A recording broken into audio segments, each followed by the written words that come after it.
while I'm not expecting it to be a first pick, it does allow Cloud9 Eclipse to possibly get their hands onto that champion. I think taking a look at the final bans, Nidalee is still available. Ryze was the final ban out there from Cloud9 Eclipse. So the question is, what do they want to run? Maybe they're not even going to run Nidalee. You know, Supa did such a great job at shutting Nidalee down. They could let it slide through, and if Cloud9 pick it up, Selfie just say, I'll just play Fizz again. He's saying they could let it go. They could. They could let it go. Let it go. That's what I think they need to do. Ryze has been taken away, so Mima's not going to get a chance to run that, scratching his head, wondering what he's going to go with. Will he go with that Renekton? Left it open before, of course. There Lucian was first pick, maybe? Number of options. We could even see the jungler first pick. No, looks like they can go with that Leona once again. For Mixer has played it very well in the opening 2 matches. So actually, if I'm looking at the picks and bans, Game 1, Leona was first pick for Super Hot Crew. Game 2, first rotation for Super Hot Crew. Game 3 now, once again, first picking that Leona. We talked about the fact that Morgana was available, and I'm expecting Voidal to pick it up. He has played a lot of Morgana, and Morgana does particularly well against Leonas if you manage the Black Shield correctly. So we need to see if they eventually lock that in. Seems a switch coming out from Cloud9 there, debating what to go. They did have Blitzcrank hovered over, but I don't think they're going to go with that. Morgana is probably going to get locked in, like you mentioned, was banned out in the last 2 matches, so this time has snuck through the cracks. But Kha'Zix, we saw Impaler running it in Game 2. Santorin in Game 1 is seemingly still the #1 jungler that everybody in Europe focuses on. Yeah, it's one of the preferred junglers because of the power that you have when you start ganking. Now, Cloud9 are going to roll away from that Morgana. The one thing I do want to touch on, though, is the potential psychological play that Super Hot Crew have done. By not banning Morgana away, we assume it's going to be locked in, which makes you assume Super Hot Crew predicted it and will have a plan to play against it. We'll need to see how the rest of it plays out, because all of that is just theory crafting until the champion actually does get locked in. Renekton, well, I mean, no surprise Renekton got locked in there, but the fact that Aurelia and Jax were taken away to one, me going, well, okay, we're going to play it safe. Ryze was taken away from me, who didn't honestly work out very well last matchup. And it does mean we're going to see Mima possibly falling back again to Mundo. We could go to Shyvana. We'll see which way it is at the moment. Impaler is going to be going back to his old faithful Vi. It's what worked out for him in those first games against SK Gaming. And of course, Lucian, well, Mr. Rales, no surprises there. What we're seeing from Cloud9 is early aggression already. Switch to Twisted Faced in the mid lane for Selfie. This is something new. It is something new, but it's something he's been practicing. If you look at the solo queue. The thing that I like about this is Super Hot Crew have already they've got strong initiation, they've got strong split pushing, and they've got strong wave control with that Twisted Fate. There's also added bonus with the Destiny of Twisted Fate that will reveal Kha'Zix in teamfights. One of the biggest difficulties in dealing with that bug in the teamfights when he stealths up is always having a pink ward. And if Santorin finds a moment where he can pick a fight where you don't have vision, all of a sudden, he's in a supremely advantageous position. That will be somewhat countered by the Destiny. What we are seeing from Cloud9, though, is a very aggressive laning phase. Morgana Dark Binding into damage from Twitch is going to be monumentally terrifying if they can land it all. You've got Renekton that wants to be a lane bully and push up. You want Santorin and Kha'Zix that's going to be ganking and moving around the map to try to control the lanes. What I really like about the Twisted Fate pick, though, is if Selfie is a strong Destiny user, he can even try to counter some of those. He can turn those ganks around and turn some of that lane presence. But there's going to be a lot of pressure on Selfie to use it correctly, because Cloud9 are going for, in my opinion, probably a very strong laning to mid-game team comp. And Impaler now going with that choice, of course, had no reason to lock in the Xin Zhao in the last picks. It seems he will go for it this time around. Shyvana will also seemingly be the counter that Mima will go with. Yep, locked it in, and there is Xin Zhao locked in. So fairly similar comp. It is only the mid laner that is different in this Super Hot Crew lineup compared to Game 1. Yeah, I really like the mix of damage and map control champion. Shyvana's going to become a very strong split Shyvana's pusher. different as well, of course. And Shyvana's also going to be able to outscale Renekton. You know, we see in the early game Renekton should bully Shyvana around. We need to see how that matchup actually pans out in their favor. But I really like the engage. Leona, Xin Zhao, Shyvana, dive in there. It gives you a strong front line to protect Lucian and TF. And if by some miracle they get engaged upon, Xin Zhao's just going to knock everybody away. Just kick them out. And Febiven is the man to lock in the next champion. He looks stressed. I mean, that is a worried face. Well, he's actually been having a tough mid lane against Selfie, that's for sure. You know, Selfie has been putting him through the paces. Obviously on the Nidalee in last game, didn't really work out, ended up getting dived and killed pretty early on by the aggression that came out from Selfie, so maybe he's caught them a little bit off guard, and there is Nidalee locked in once again. So we'll see if it works out. They have a very strong comp this time around. Yeah, so on the side of Cloud9, the Nidalee is somewhat counterintuitive with the rest of the champions. Morgana, Twitch, Renekton, Kha'Zix, they kind of want to be in your face. Spray and pray getting down. Morgana wants to be, you know, soul shackling people up, and if they get dove upon, obviously you're going to use that ultimate defensively. What I don't like is there's not enough peel. So if at any point Super Hot Crew jump onto Cloud9 Eclipse, who's going to protect them? You're going to have one Dark Binding and a Soul Shackles. The moment that's gone, Renekton has a single target stun. There's a very small slow on Kha'Zix, and they're going to be dashing away. What I like to see with Nidalees is you play Thresh, because you put the box down, you put Flays, you can peel, you can buy time for more javelins. The point being, if Super Hot Crew engage correctly, they should be able to run down. The same token, Cloud9 Eclipse's lanes are much stronger in this game, so if their top and bottom lane, duo lane, can get ahead, it's going to be much more difficult to engage upon them. So laning phase, crucial for Cloud9 Eclipse. Well, we'll see how this one works out, ladies and gentlemen.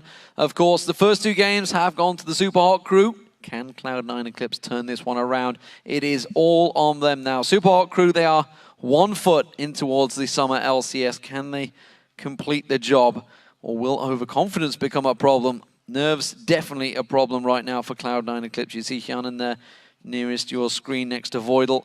The beautiful hair is clearly discussing with his team, clearly the brain, that's what Hyanan is in Swedish, and discussing basically what they've got to do in this, because this is a big, big match. So during picks and bans, I actually think Voidal was doing more talking than Hyanan, but they're trying to speak up. Laning phase again, super crucial. Let's see what they can do. Well, we talked about it before, Voidal being the most experienced man on the match right now. We'll see how it works out. Here we go, ladies and gentlemen. Game 3 of this best of 5. Super Hot Crew, match point for them. 2-0 up as the blue team up against Cloud9 Eclipse, as the red team desperately trying to get in there. They are the champions of the playoffs for Challenger Series, and of course they also won that first series. So really, you would argue they are probably the most experienced Challenger team going through. Ninjas in Pajamas, you could argue, also in there, but the glory has gone to Cloud9 Eclipse, but this time around, it's not worked out. Look at the votes, though. 76%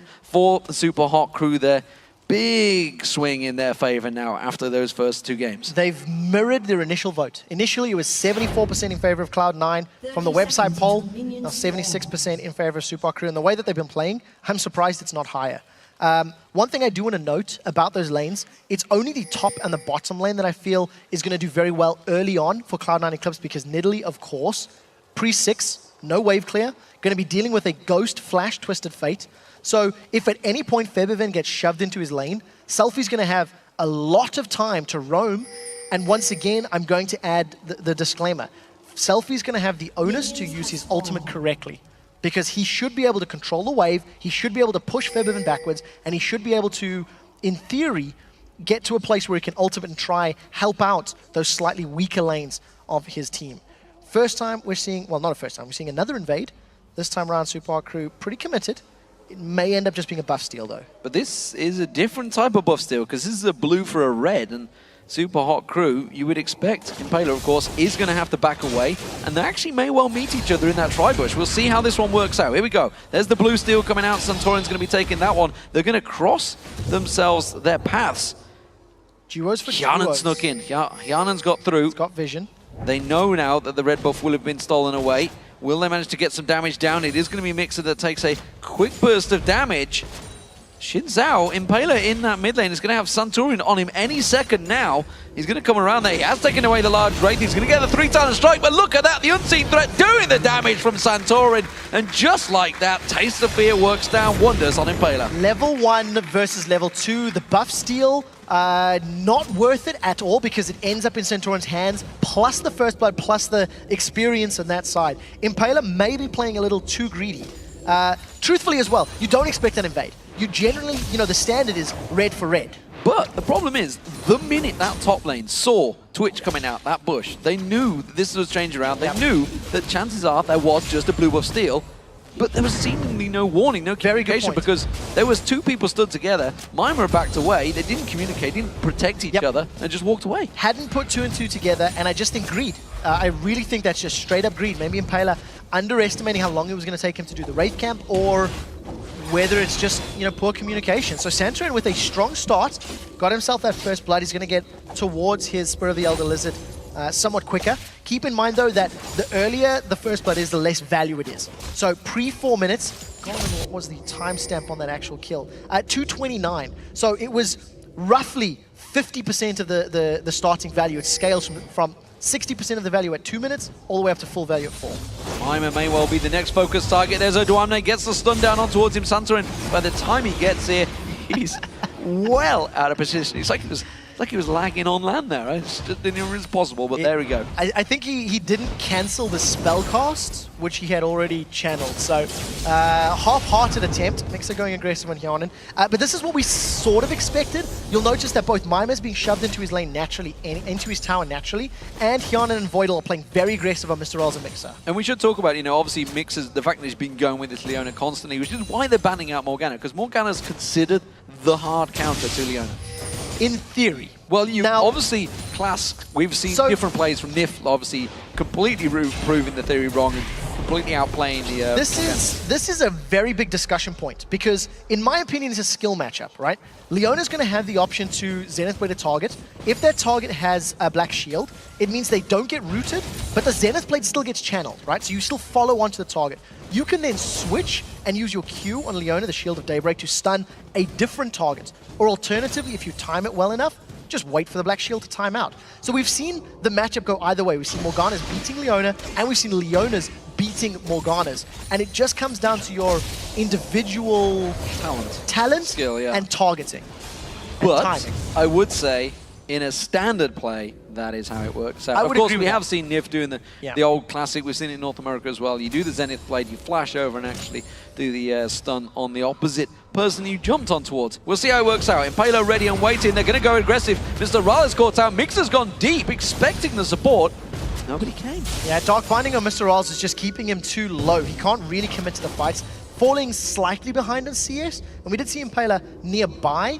Ooh, this is But that would have been very committed if he went for that. Mr. Rale is very low. He's just warded up the Tri-Bush. They're going to see Santorin coming in there. The question is, can they get out quick enough? Summon a heal and exhaust. If Mixer doesn't get the exhaust down before the damage lands on Mr. Rales, I think he's going to get dropped out. But they did have vision, so they were aware that the potential is there. Well, Selfie hadn't hit level 6 yet. He's about to, though. Not far off it, and he would be able to join in. He was already starting to make tracks up there. There is 6 for Forbidden. He's going to put some damage down. Stun card on towards him, followed by the wild cards. Forbidden taking some damage. Selfie, we'll see how he does on this one. Destiny is now available, whether he's going to start making those ganks, making those plays. He will. If there was ever an indication to confirm why I'm so confident, he went Boots Pots as his first item. If you've got Ghost Flash Boots as your first, itemization on a Twisted Fate, you're expecting to get involved. So let's see how Super Haku start this gank on Odoamne. This is 2-on-1. They're going to go towards their 3-talent strike available, but again, he can't get close, and Odoamne using the slice and dice that Mima did so well before, followed by the flash, and it makes him get away from that one very easily. So Ignite burned on the side of Mima just to try and get that kill pressure down. Had Impaler gotten that knock-up, maybe it would have worked in his favor, but it didn't. Mixer eats a Dark Binding. A lot of poison to boot. Hyanin putting some serious pressure with Voidal on this lane, and this is the most pressure we've seen on Super Hot Crew in the lane phase. Yeah, it is because of the lane matchups. I mean, Leona, yes, she can do well, and we've already talked about how Morgana's got tools to deal with Leona, but once Mixer hits level 6, all of a sudden that targeting and that Black Shield timing becomes so much more important. So Santorin, he's got the only kill in the game, going for the blue buff invaded. Febiven will pretend we can see that. Speaking of perfect timing, though, that spear was thrown way before his spawn. Oh, that probably could have gone better, but instead Santorin will secure it nevertheless. He gets his own blue. He can go across and obviously give Febiven his own blue, but that spear was thrown before it spawned and landed perfect. That's the second time we've seen that as well. Going for the blue buff invades and Febiven not connecting on the actual golem with the javelin toss. Whether or not that's just nerves or, not setting it up correctly, because, I mean, truthfully, Santorin pulled it further away, which meant it was more difficult to hit with. Regardless, blue buff was stolen. Santorin continues to hold on to this very minor lead. and we'll see how quickly Impaler can get to the Feral Flare. The standard timings for this series was 15 minutes for Impaler's first one. Santorin went 16 minutes for his first Feral Flare. Mima's getting aggressed upon by Odoamne, but in terms of health, you can see Odoamne obviously still, though, hasn't backed away from that initial gank attempt they had on him. Did go towards that pickaxe, so Laser Room King will be coming out from Odoamne's. Mima, meanwhile, we'll see whether he does the same, but went Ninja Tabby early on, expecting that early aggression. We'll see how it pans out for them. I mean, if you look on the side of Cloud9 Eclipse, Mima should not be winning. No, he shouldn't. But that's also because Odoamne is he's trying to bully him. So whenever you spend time trying to harass your opponents, naturally you're going to lose some CS. And of course Impaler's gank, forcing Odoamne to lose that flash very early on. We do see Febiven connecting. Javelin Toss grabs his blue buff. I think one of the things that's going to be very interesting to see is when Selfie decides to use that Destiny. He's held onto it, but he's motioned as if he was going to use it 2 separate occasions. So doing pretty well at CSing, and actually no, I take that back. He's behind on CS2 in Nidalee pre-6. I don't think that should be the case. No, he did, as you mentioned, motion towards using that Destiny. That may whip already is. Here comes Santorin. Mima's in all sorts of trouble. He's going to use that Dragon Descent, but he's not going to get him far enough away, or is it? Santorin's going deep on this one. He's tower dived. Impaler comes in. He can get the revenge kill. Or can he? The damage going down. There's the tower hit doing it. And the double buffs return to Impaler. Impaler avenges his initial death. Because Santorin went deeper than maybe he should have, Odoamne did not back him up, didn't go with him, so it ended up being a very difficult situation to get out of. 1-for-1 kill credit on Impaler, and he's working towards, of course, that Wriggle's Lantern. Let's see if Selfie comes in behind Odoamne. There's a red buff there on Riddick. Destiny card comes in. Is it too much? There's the stun on the tower, and now Selfie's got double buffs. Everybody wants double buffs. We need to keep an eye on how long these double buffs actually last, because now I'm anticipating a gank. Wildcard missed that for sure. Those wildcards went a little wild in that bottom lane. So Selfie now going to return to the mid lane.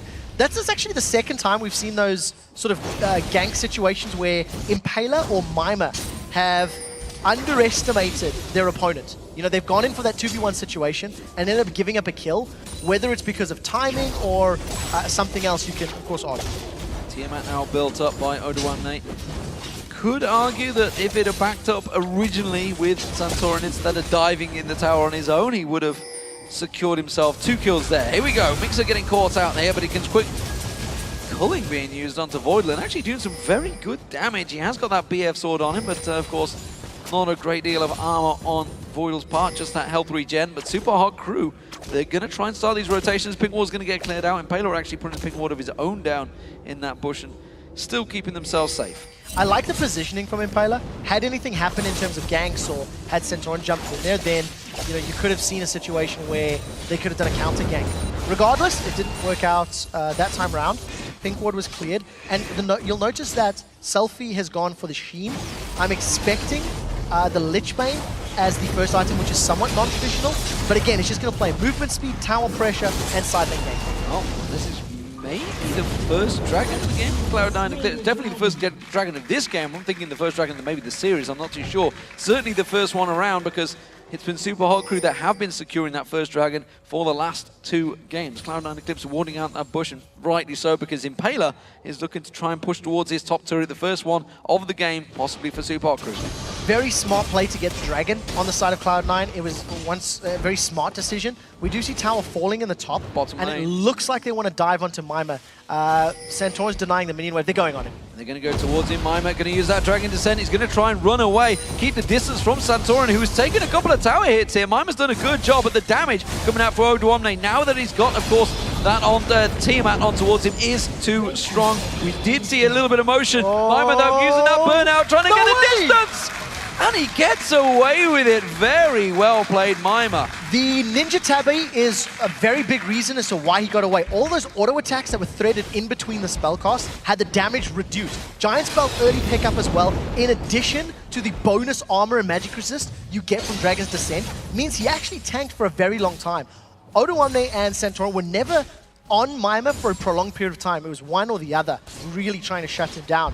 And that was super, super close, but Mima gets away with his life. Very well played. Of course, the tower wins to Super Hot Crew, the first one of the game that was in that top lane. So we're going to have a switch around.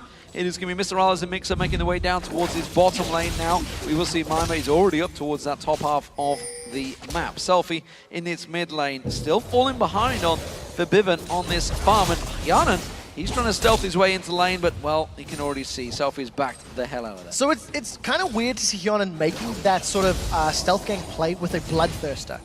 And the reason I think it's a little weird, traditionally when you go for that ambush-style Twitch, it's Blade of the Rune King that you go for, because it allows you to slow your opponent down. When you consider he's trying to gank a Nidalee who has no innate crowd control anyway, it allows you to use that spray and pray and stick to a target. So Hyonan going for a Bloodthirster is, to me, talking more about a big team fight and hitting multiple members and sustain, and not necessarily that ambush assassination type situation.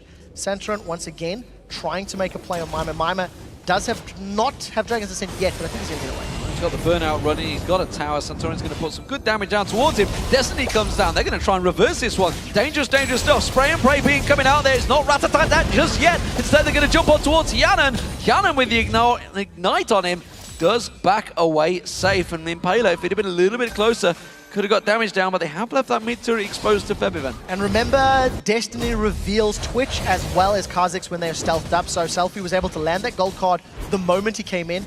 I'm not entirely convinced by the positioning of that Destiny. It was a little odd, but nevertheless, they don't manage to secure the kill. We do see Selfie deviating somewhat from item path. We just need to see what he builds, because he did go something like 67 or 70% cooldown reduction in the first game of the day. Right now got himself that needlessly large rod as well as an Amto. And while we're on the focus of a Twitch, I'd like to thank the developers for changing that beautiful spray and pray ultimate to rat-tat-tat-tat. No, there's That's one going to T be too an many. interesting one. You gave it one T2. It's rat-tat-tat-tat. Tat-tat. Yes, that's the correct. That is the correct way. It's beautiful. As somebody. Yeah, thanks for that, guys. I know you guys are listening over in Los Angeles, in the Santa Monica office, so we're fully appreciative of the changes you keep doing. One thing I also want to briefly touch on, this Twisted Fate pick, and something that's very interesting, because of how important the lane swaps and the tower pushing game has become in. Some people are calling it a split push meta at the moment, although this series hasn't necessarily been about that. Twisted Fate is just so incredibly strong in those positions. He can push lanes very well. If he needed to run Exhaust into Assassins, it's a very powerful place to be. And it's interesting because Twisted Fate fell completely out of favor. Towards the end of last year, we didn't see him really at all, and now he's shining once again. Taylor is continuing to try and build that Feral Flare. Hasn't quite got it yet. Is some way behind right now in his build, of course, but it is continuing to go. Went for that Ninja Tabby as well. Mime in this top lane, he's continuing that farm going. He's kept up very well with Odoamne. Selfie getting aggressive on Odoamne, putting a lot of damage. The Ignite should be enough to finish him off. It's going to be Febiven that will steal it with a secure spear. That was very well played by Odoamne. Using the slice and dice through the minions and really just getting onto Selfie super, super quickly. Well coordinated, and going to give them another kill. So Cloud9 Eclipse holding even in gold, despite being down a tower. Keep in mind they did grab a dragon though. And keep in mind that there is a Twisted Fate on the board for Supa Hot Crew, which in itself will give himself a chunk of gold. But 16 minutes gone, they are pushing 600 bonus gold so far on Twisted Fate. There we go. They've technically got themselves a nice lead. There's the tower going down in the mid lane, the all-important one. And for the first time, Cloud9 Eclipse really taking the lead coming out of the lane phase. It is almost expected because of the fact that they've got these champions that do shine early on in terms of their top and their bottom lane. What we need to keep an eye on is how they now transition to this mid game. Now Cloud9 need to ensure their waves are controlled and managed well, because Selfie will be able to respond. He's got a Sheen, which is going to amplify his damage to towers, and assuming the minions are working with him, we should see once again like these tower pushes. If it's available, Selfie and Impaler or Mime, there's tower killing power if they can rotate quickly enough. Yeah, they are 3-1 up in towers, and this time with the Dragon up in 10 seconds time. Supa Hot Crew are ready and waiting to pounce on this one. There's no teleport for Mime. He's got to get his boots moving. He's actually teleporting back to base, while Cloud9 Eclipse are ready and waiting to go. Don't think they quite have the timer on this one. Cloud9 and Eclipse have started it off already. Mima, a long way from this fight. Cloud9 cannot risk being caught by a solar flare. If 2 or 3 members get hit by it, that is exactly how they'll win the fight. But this is 3v5. This is brave from Mixer. Solar Flare goes in. Mixer going deep on this one. You can see that's the ultimate coming out for Voidal. Mixer has gone down. The first death of the series for him. Impaler in trouble. He gets dropped. He did manage to get the Dragon locked up there. Selfie flashes away. He's got the stun card pulled already. Manages to pull it on towards Santorin. Mima now keeping him at bay. And they will back off. It's a 2 death for Super Hot Crew, but they secured the Dragon. Yeah, very well played by Impaler to secure the Dragon. But Super Hot committed 3v5. I mean, at the end of the day, they threw themselves into a situation where they were outnumbered and they were outgunned. So they gave up 2 kills. I still think overall net gain in favor of Super Hot Crew. You can see they've closed that gold lead that Cloud9 had built up and accrued for them. But they can't run the risk of doing those sorts of plays against. That's the first risky, questionable play we've seen from Super Hot Crew, I think, all series long. Well, Forbidden has completed that Rabadon's death cap now. No boots still picked up by that Nidalee, but working out well. Coming out of the lane phase and looking very strong. Santorin himself has evolved his wings. He's starting to look strong as well. That X-Trigger was completed, now starting to build it towards yet more items with that Elder Lizard completed a long time ago. Still no sign from Impaler of that Feral Flare, still trying to build it up. Hasn't been able to buy himself a lot of time really, and the fact that we're coming up to 19 minutes, it's a very long one. There is the Feral Flare finally completed 19 minutes in, and now Mima continuing to be aggressive. This time around though, Shyvana will start getting stronger, but you can see he's a full item behind Odoamne now. Yeah, Odoamne is doing very well. He's got a bunch of kills to his name.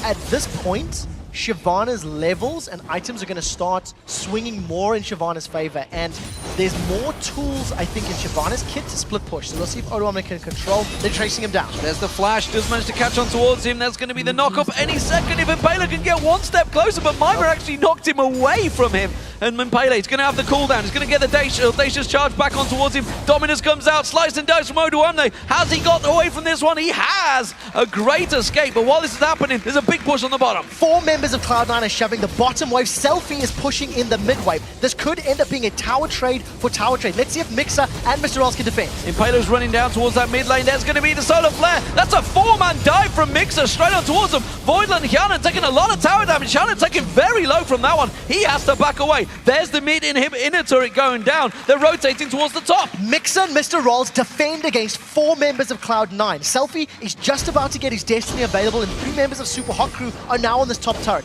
If a gold card connects on Odoamne, I think they're going to dive him. Selfie's got turret aggro. Wild card goes through, does manage to pull some damage back on towards him. Impaler continues the damage on the tower. A second inner turret for the Super Hot Crew picked up. What a great rotational play, and more importantly, fantastic defensive work down that bottom tower. 5 versus 2 in terms of towers. Super Hot Crew sneak 2 turrets under the nose of Cloud9 Eclipse, while Cloud9 were in a 4 versus 2 situation. The reason that didn't go well for Cloud9, Nidalee doesn't want to tower dive. There's no damage reduction and tower shots on Kha'Zix with his ultimate anymore, so he doesn't want to tower dive. And Morgana is okay at tower dive, but she's so squishy. She simply can't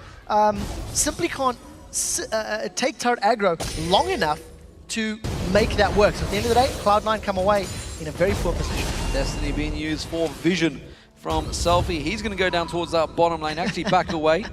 It was like, I'm going to take this wave, and I think he got told off by Mima actually there. He was like, no, you don't, you dare. They did actually check Baron there, Cloud9 Eclipse, because of course, remember, Super Hot Crew have snuck in there and taken that a couple of times. Around about the 25-minute mark, they were a little early on that one, but it was a full concerted effort. They had no vision there, and 4 members moved towards that Baron because they were expecting Super Hot Crew to back for it. So because Mima hasn't built any attack damage yet, like a Blade of the Ruined King or similar, I think it's going to be much more difficult for Super Hot Crew to pull off the same strategy, because they'll need Mr. Rolls and Impaler to be in that scenario. And if they get caught out, they're in trouble. Right now, 4 members of Cloud9, that's Selfie going super far forward. Selfie caught out. Zonya's Hourglass being used straight away though. Mixer going very deep. Solar Flare doing work. That's going to be Odoamne going down. A quick turnaround. Santorin does manage to take down Mixer. Santorin getting caught out, stunned up. Selfie throwing out the wildcard. Mima coming from behind. There's the Dragon Descent straight on towards him. He's 4 men deep straight in towards the rest of the team catching up towards him. Puts damage down towards Hyanan. Hyanan taking full burst from Mr. Rallis. One more hit should do it. Mima tries to flash for it. He gets it secured with the Ignite. And we'll see if it carries on. Voidal's knocked up. Voidal caught out, he gets stunned and knocked out, he's down as well. It's a 3-for-1 so far. The Super Hot crew are turning this fight on its favor, and now they're moving towards Baron. This is so risky. If Cloud9 are aware of this and Febiven moves in to throw those javelins out, yeah, that was very, I think, smart to back away. Had javelins been thrown in there, it would have been very difficult. Now, in terms of the fight starting, Selfie actually gets away with his life thanks to some smart itemization. He avoided a lot of damage thanks to that Zhonya's Hourglass, and Febiven lands some very key javelins later on as this fight drags out. So keep your eyes on Selfie's HP. Dark Bindings are good from Voidal.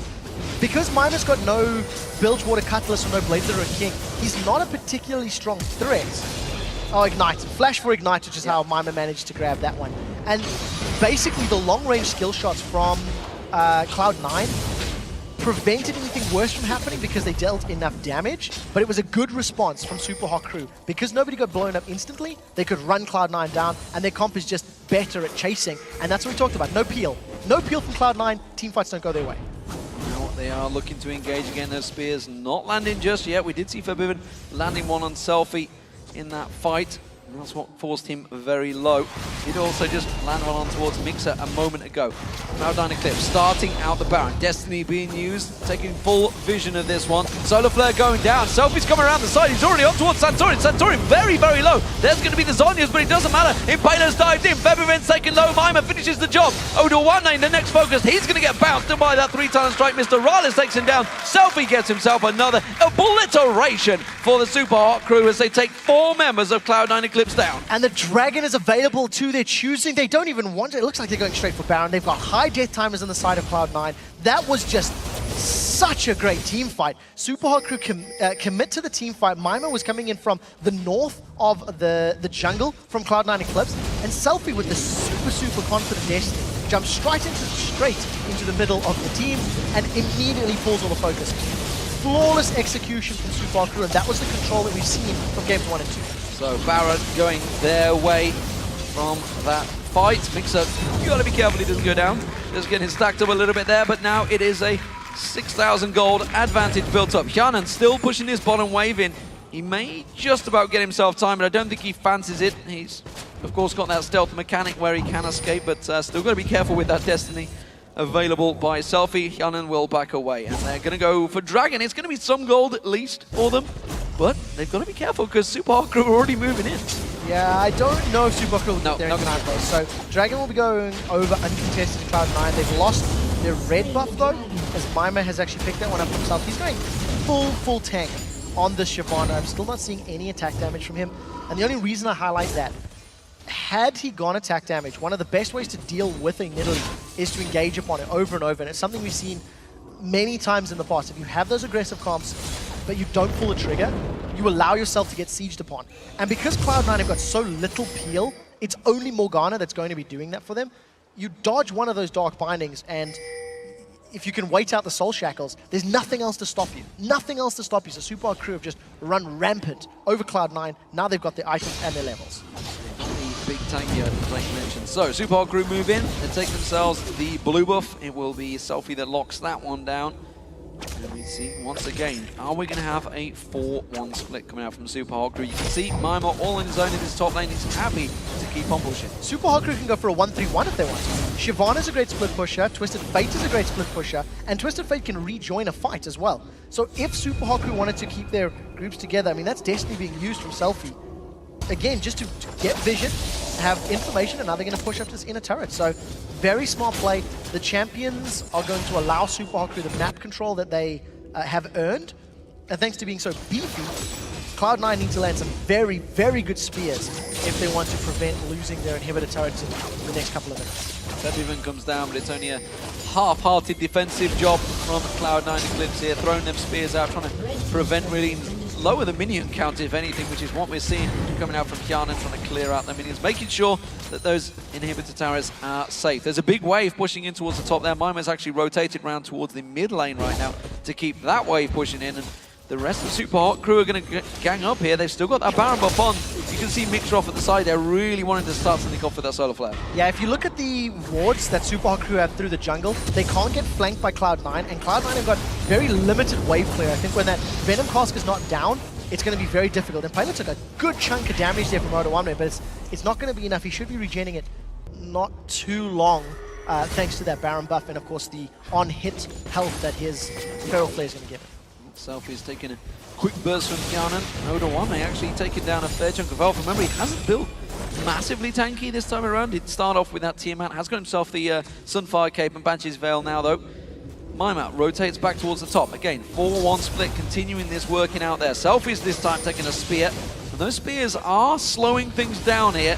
They do see Mr. Rales caught out. It's not going to be enough. Blocked off by Maimat. That was a spear and a Dark Binding catching on towards him. And Summoner Heal used. Mr. Rales actually popped it there, maybe in anticipation of somebody diving onto him. So Summoner Spell blown on the side of Super Hot crew, and that's exactly what Cloud9 need to do many times more if they wish to defend these towers, because Super Hot crew are showing no signs of backing off.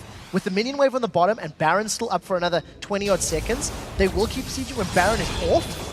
I wouldn't be surprised if they backed away and played it safe. Relentless aggression coming out from Mixer as he dives in towards this one. Selfie taken low. Doesn't get the Zhonya's Hourglass off in time. Voidal's going to get dropped by Mr. Rales. Or is he? Gets away. Febiven taken low. That's going to be him down. Mr. Rales gets picked on. This is actually a back and forth sloppy fight from both teams. Odoamne now on the turret is going to fight this one out. Voidal's going to try and come in with one of those Dark Bindings to keep him at bay, and Pela, once he gets that dash on towards him, will find himself one. Will he get a second? No, the Zenith Blade not quite landed from Mixer. They're going to have to back out of this one. It was a messy engage, but it was a 3-for-2 again in favor of Super Hot crew. 3-for-2, and the super squishy targets on Super Hot crew are down. That's not over yet. They're not done yet. Odoamne has a lot of damage with that Tiamat. Mixer's going to get caught down. That's a 3-for-3. Impala caught out. They're going to try and turn this one back around. Odoamne is doing damage. Maima's going to get focused now. He has to use the burnout to try and escape. Impala is getting locked down. There's no escape for him. 3 Talon Strike is not enough for him, and Odoamne will run him down like he should do, and that's a 4-for-3 in favor of Cloud9 Eclipse, and they held on to the tower against a Baroned up Super Hot crew. I don't know if Super Hot crew needed to tower dive. They still had Baron up. They still had siege potential. If you get a couple auto attacks from Twisted Fate with that Lichbane on a tower, it'll take a few waves before it goes down. It could have been the urgency of Baron running out and the fact that Mr. Rales had eaten a few too many Dark Bindings that made them dive and force it. It could also be somewhat of overconfidence, considering how far ahead they've been elsewhere in the series. At the end of the day, Cloud9, they defend it, they hold onto their turrets, which is the most important thing, but they are still 6,000 gold down. So they need Super Hot crew to continue doing those same ill-advised dives, or look for more poke before they can regain some semblance of control in this game. And Selfie, of course, he didn't even get a chance to use that Zhonya's in that fight. He was taken down so quickly at the start of it, so a lot of the damage was immediately removed from that fight. So Baron up, 1.5 minutes, Dragon a minute. Let's see which one they're going to go for. Super Hot crew are trying to keep Cloud9 Eclipse penned in towards their base as they push these waves back in towards them. And Cloud9 are doing a good job at keeping them clear at the moment. Cloud9 actually defended that very well. I mean, all things considered, they held in the bottom lane, they held in the top lane. They performed well in the team fight. I still want to reiterate that I would like to see damage on Maimer. Kianan's in trouble. Kianan's going to get caught out. The Stun Guard along with a DFG doing that.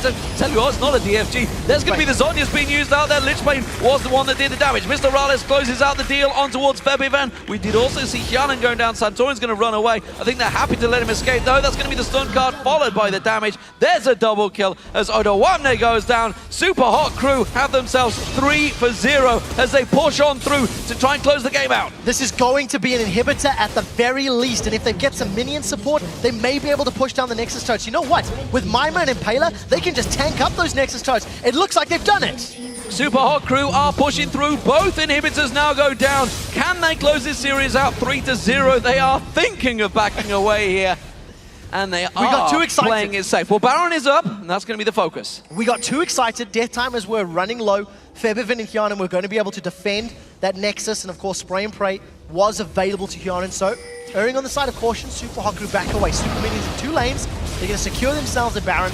And just to finish off the point, I feel like had Maimer gone for a little bit of damage early on, all of those dives could have been quite drastically different because he would have had more kill threat on Cloud9. But that is just hindsight being giving you the ability to make those questions. At the end of the day, Baron secured first one of this particular series for Super Hot Crew, and they've got themselves a nice 10,000 gold.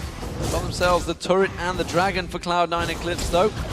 They are not out yet, but they are very, very close.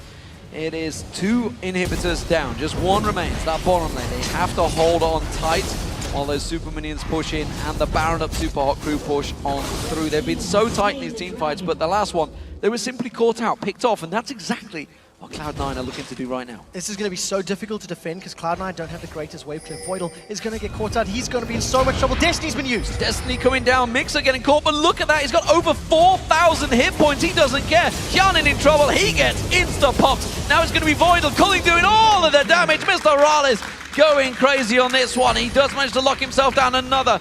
Well, Febivent completely out of position. Super Hot Crew just follow these super minions straight through to the Nexus. There are 3 members of Cloud9 to defend against 5 members of the Super Hot Crew. Mima actually using the Dragon's Descent to get into the Nexus turrets even quicker. We touched on the fact that there's very little wave clear for Cloud9, so defending against multiple waves of super minions was always going to be difficult. It's been amplified now because they don't have the AD carrier support. This is game. Very well played. Super Hot Crew looked strong throughout this one. They are going to re-qualify for the Summer League of Legends Championship Series. The Super Hot Crew are back in once again. 3-0. And truthfully, you never once felt like they were even in doubt. They had absolute immaculate control. And even when they were behind in Game 3, they played patiently, they got control of the game, and they closed it out. Fantastic stuff. And honestly, all credit to them. They've deserved it in this game for sure. 3-0, wasn't quite expecting that. I actually expected this one to go the distance. And Cloud9 Eclipse, you know, that again, these challenger teams, when they come through, the experience that is gained by the LCS teams, simply playing at that higher level, really against, you know, the top teams, the rotations, clearly, these are things that, while they've seen, they've watched, they've never had the chance to completely figure out how to do it themselves, or more importantly, how to counter it. Completely agree with you, and I think Super Hot Crew really raised their level. You know, you look at Game 3, Game 1 and 2 was all about Super Hot Crew. They controlled Cloud9, they prevented Cloud9's game plan from ever getting into speed and picking up tempo. Game 3, Super Hot Crew were playing from behind. There were a few thousand gold down, they didn't panic. Impala still landed the smite steals on Dragon. They picked the fights that they wanted to and they needed to, and they won them, crucially. And when you look at Super Hot Crew in that game, in this series, they are playing better than they did in the last few weeks of LCS. The change to selfie now is paying dividends. Yeah, we're going to see how that works out for them, because of course they are into this summer series, the LCS. That's the one that everybody wants to get in. That's the one that leads to the World Championships, of course, which will be in Korea this year. Fantastic performance from them. Fantastic performance from every player. And you got to think of maybe like Mixer, maybe stepped up his play. He died a few times, went a little bit over aggressive. We kind of saw glimpses of the old Mixer in that last final game, but overall he hadn't died before that third match. You know what was great though? Regardless of the aggression, whether you want to argue if it was over-aggression or not, the rest of the team sure as hell backed them up. Yeah. Every single time he jumped in there, whether the solar flare was 100% accurate or not, everybody piled in. It was very good teamwork, very good control. And that was a team. When you watch that game, no single person really stood up and completely dominated and like solo carried the series. It was good team play, it was good rotations, it was good shot calling. And that's 2 for 2 now. Yesterday, Millennium requalified. Today, Super Hot Crew requalified. Both of the former, almost ex, potentially relegated LCS teams have requalified. And that was a very good performance from Super Hot Crew. Yeah, of course, Copenhagen Wolves going up against Denial next. Interesting to see how it's going to work out, because they are the kings of rotation. They are, I would say, the more experienced team in this. Of course, they finished 6th in the LCS. They were in the playoffs against Gambit, and it was literally down to the last match against Gambit. So this is a big ask in the next match. But of course, all credit goes to Cloud9 Eclipse. They put up a great show throughout the Challenger Series, but unfortunately they fell short this time around. It is heartbreaking when you consider Ko was unable to play for them. Ko is their jungler. That's maybe the interesting thing. Maybe will they go back to him? Will they sit with Santorin? Will they manage to go through the next Challenger Series with him? Because, of course, there is a Summer Challenger Series which will lead to the spring. You have to feel they want to go back to him at some point, because he was a very integral voice in the team. We heard in the feature early on they've lost some of the shot calling from Ko, and they've lost that voice, and also his plays in the early game. Sandron showed up. Game 1 of the series, Sandron picked up 2 good kills early on, was ganking multiple times, kept Mima He down. got first blood in this game again. Exactly, and Paler. I was impressed, but unfortunately, it didn't translate to mid-game control, and that's what matters. Because he started okay, it didn't continue. That trend didn't stay true, and that's something that I think ended up costing Cloud9 over the course of the series. So where do we see Supa Hot Crew? They're moving in back into the LCS. How do they progress now? How do they step it up so they're not in this situation again? Honestly, I think they have to continue on this trend. I think we've seen deeper champion pools. We've seen a much smarter pick ban phase. All of the games, and even in the games where they had a comp that needed to win early, they executed that comp well. I mean, you look at pretty much the one-dimensional Supa Hot Crew that you saw getting 2 days before the LCS began. You see them now. We talked about champion pools, how limited they were. You could argue Mima's still limited in the top lane. Impaler definitely seems to have stepped it up a little bit, although he played Shinzao pretty excessively this time around. Even if you want to call Mima out for some of his champions, at this moment in time in the current meta, his champions are in. Yeah. So yes, he fits. He may be somewhat things, but my favorite double AP comp was the Lissandra Gragas composition that Supa Hot Crew ran a while ago, and Mima played Lissandra and played it perfectly. So he can play other champions as well. And I just think if the team continues this trend, this shot calling, this rotations, they can work around the rest of their picks and bans. And maybe, just one day, we will